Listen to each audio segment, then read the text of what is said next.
Hi friends, நான் உங்க Vasanthi. Welcome to mummy daddy channel. இன்னைக்கு ஒரு குட்டி மோட்டிவேஷனல் ஸ்டோரி தாங்க பார்க்க போறோம்.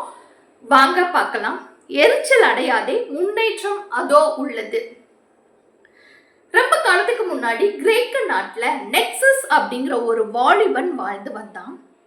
அவனுக்கு கடவுள் மேல பயங்கரமா கோவம்.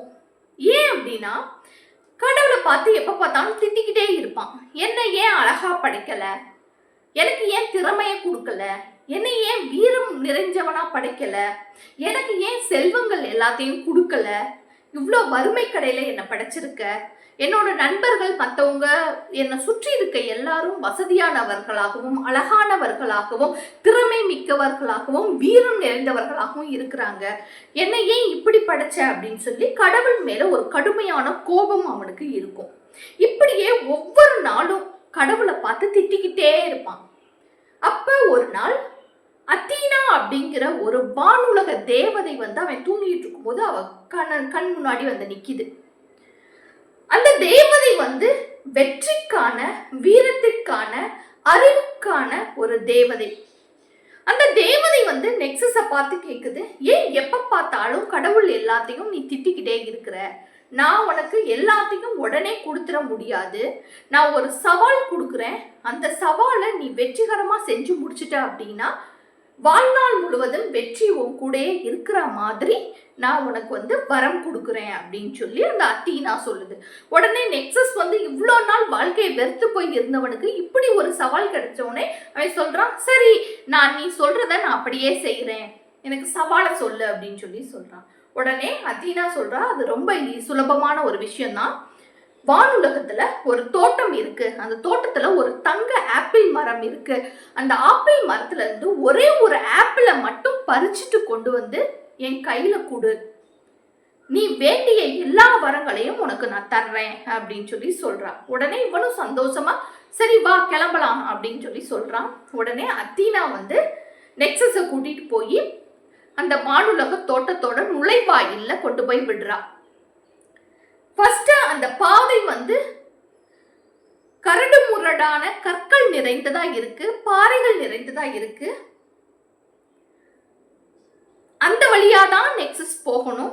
அப்ப அதை பார்த்துட்டு நெக்ஸஸ் கேட்கிறான், இப்படி இருக்கு பாதை, எப்படி போக முடியணும், உன்னால முடியும், நீ நினைச்ச அப்படின்னா வெற்றி வாழ்நாள் முழுவதும் உன் கூட இருக்கணும் அப்படின்னா இந்த பாதைகள் எல்லாத்தையும் நீ கடந்து போய் அந்த ஆப்பிளை பறிச்சுட்டு வந்துரு, அதோ இருக்கு பாரு ஆப்பிள் மரம் அப்படின்னு சொல்லி அத்தீனா காமிக்கிறான். உடனே இவனும் சரி சவாலை நம்ம முயற்சி செஞ்சு பார்ப்போம்னு நினைச்சு அந்த கரடு முரடான கற்கள்ல காலை வச்சு நடந்து போறான். அதை கடந்து போன உடனே முட்கள் நிறைந்த பாதை வருது. சரி பரவாயில்ல, எப்படியும் வாழ்நாள் முழுவதும் வெற்றி கூடியிருக்கும்லன்னு சொல்லிட்டு அந்த பாறைகள் வழியா நடந்து போனதுக்கு அப்புறம் முட்கள் நிறைந்த பாதைகள்லையும் நடந்து காலை வச்சு நடந்து போறான். அதுக்கப்புறம் சேறு நிறைந்த பாதை வருது, அந்த சேத்துக்குள்ளேயும் நடந்து தொடர்ந்து முன்னேறி போய்கிட்டே இருக்கான்.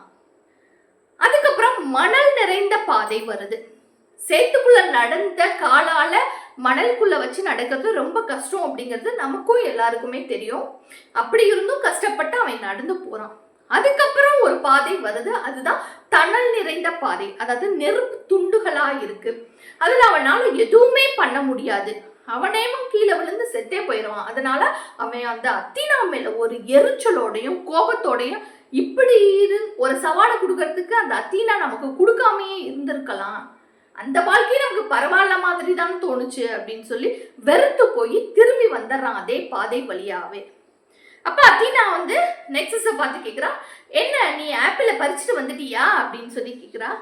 எப்படி பறிச்சுட்டு வர்றது, நீ தான் தணல் நிறைந்த பாதையும் முட்கள் நிறைந்த பாதையும் சேறு நிறைந்த பாதையும்லாம் எனக்கு கொடுத்துருக்க, இப்படி ஒரு பாதையை நான் மட்டும் இல்லை யாருனாலையும் கடந்து போய் அந்த ஆப்பிள் எல்லாம் பறிச்சுட்டுலாம் வர முடியாது, நீ கொடுத்த சவால் எவ்வளவு கஷ்டமா இருக்கு அப்படின்னு சொல்லி எரிச்சலோட கோவப்பட்டு அத்தீனா வத்திட்டான். உடனே அத்தீனா சொல்றான், இந்த பாதை கஷ்டமா இல்லையே, சரி என் கூட வா, நான் உன் ஆப்பிளை உனக்கு பறிச்சு தரேன்னு சொல்லிட்டு அதே பாதை வழியாவே அத்தீனா நெக்ஸஸ கையை பிடிச்சு கூட்டிட்டு போறா.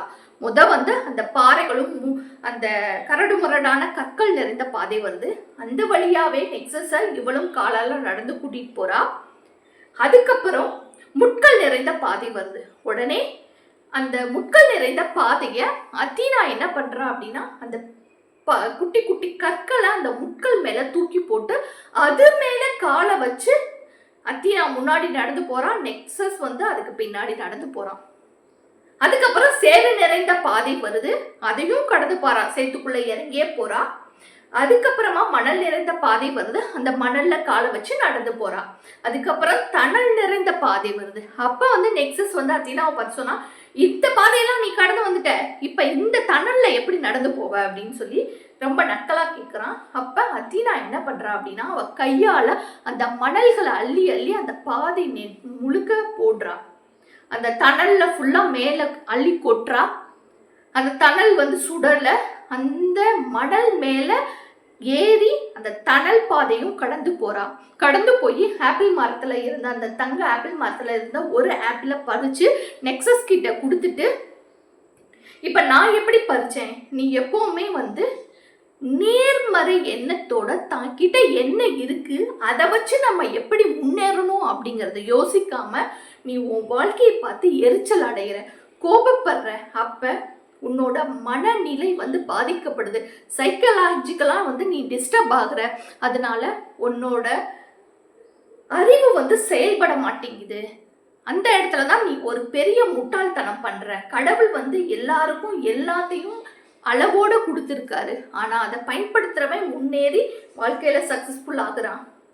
உன்ன மாதிரி எரிச்சல் பட்டுக்கிட்டு வாழ்க்கையே பிடிக்கலன்னு சொல்லி இருக்க நல்லதை பார்க்காம, தாங்கிட்ட என்ன இருக்குங்கிறத பார்க்காம இல்லாத ஒன்றை தேடி எரிச்சல் அடைகிற, வெறுப்படைகிற, வாழ்க்கையை வெறுத்து பார்க்குற. அதனாலதான் உனக்கு எதுவுமே வந்து உனக்கான கருவியா, முன்னேற்றத்திற்கான கருவியா தெரியல அப்படின்னு சொல்லி அறிவுரை சொன்னலாம். எனக்கு தோன்ற யோசனை வந்து உனக்கு ஏன் தோணல? அந்த கல்லை வந்து அந்த முள் மேலே தூக்கி போட்டு நடக்கணும்னு தோணாம நீ முள்ளிலே நடந்து போன. அதே மாதிரி அந்த மணலை வந்து அந்த தணல்ல போட்டு மணல் மேலே காலை வச்சு போய் அந்த ஆப்பிள் பழத்தை பறிக்கணும்னு சொல்லி உனக்கு ஏன் தோணல? ஏன்னா நீ கோபத்தோடையும் எரிச்சலோடையும் இருக்கிற. அதனால உன்னோட எண்ணங்களும் அறிவும் உன்னோட செயல்பாட்டிற்கு ஒத்து வரல. இதுதான் உன்னோட பிரச்சனை அப்படின்னு சொல்லி அறிவுரை சொல்லிட்டு அந்த ஆப்பிளையும் அவளே பறிச்சு அவன் கையில கொடுத்தான். இதே போலதாங்க நம்மள நிறைய பேரும் நெக்ஸஸ் மாதிரியேவும் தாங்கிட்ட என்ன இருக்கு அதை வச்சு எப்படி முன்னேறணும் அப்படிங்கிறது தெரியாம இல்லாத ஒண்ணு நினைச்சு கற்பனை உலகத்துல மூழ்கி போய் கவலைகள் நிறைந்த வாழ்க்கையாவே நம்மளே மாத்திக்கிறோம் நம்மளோட வாழ்க்கைய. நமக்கிட்ட என்ன இல்லைன்னு பார்க்கறத விட என்ன இருக்கு அதை வச்சு நம்மளால என்ன பண்ண முடியும், அதற்கான கருவியை எப்படி உருவாக்க முடியும்னு நினைச்சு முன்னேறி போய்கிட்டே இருக்கும். அப்படி தாங்கிட்ட இருக்கிறத வச்சு முன்னேறவங்க தான் வந்து வாழ்க்கையில் நல்ல ஒரு உயர்நிலையை அடைகிறார்கள். தன்கிட்ட பணம் இல்லை, தன்கிட்ட காசு இல்லை, தன்கிட்ட நிம்மதி இல்லை, நம்மக்கிட்ட சந்தோஷம் இல்லை, நம்மக்கிட்ட கவலைகளா இருக்கு அப்படின்னா அது எல்லாமே நம்மளோட மனநிலையை சார்ந்தது.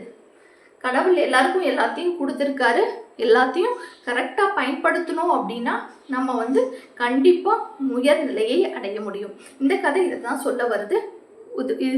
இதுக்கு மேலே நம்மக்கிட்ட என்ன இல்லைன்னு யோசிக்காம என்ன இருக்கு அப்படிங்கிறத வச்சு பார்த்தோன்னாவே நம்ம வாழ்க்கையில எதிர்மறையான எண்ணங்கள் எப்பவுமே நம்ம வாழ்க்கையில முன்னேற்றத்தை மட்டுமே ஏற்படுத்தும். The most positive person that will be the most successful person. Okay, என்னோட இந்த ஸ்டோரி உங்களுக்கு பிடிச்சிருக்கும்னு நினைக்கிறேன். என்னோட சேனல் லைக் பண்ணுங்க, ஷேர் பண்ணுங்க, சப்ஸ்கிரைப் பண்ணுங்க. Okay, thank you.